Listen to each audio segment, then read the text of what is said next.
औलाद के लिए बाप वहाँ हाथ फैला देता है जहाँ वो पाँव रखना भी गवारा नहीं करता।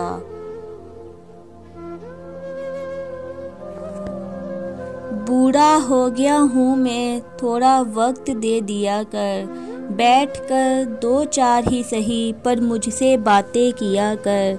तू ही मेरी लाठी है, तू ही मेरी रोशनी, कुछ पल के लिए साथ मेरे रास्ते तय किया कर।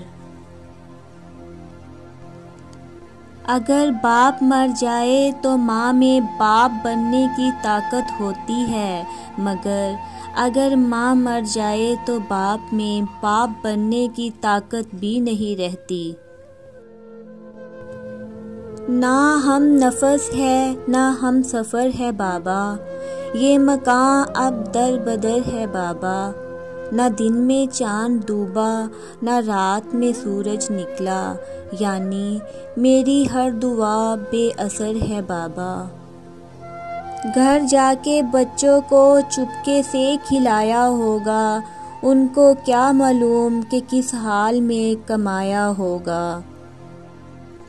दर्द कभी ना देना इस खालिके तस्वीर को, जिसको सारा ज़माना बाप कहता है।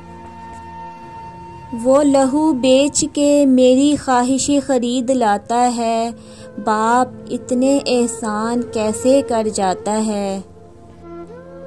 अजीज़ तर मुझे रखता था वो रगे जान से, ये बात सच है मेरा बाप कम ना था मेरी माँ से।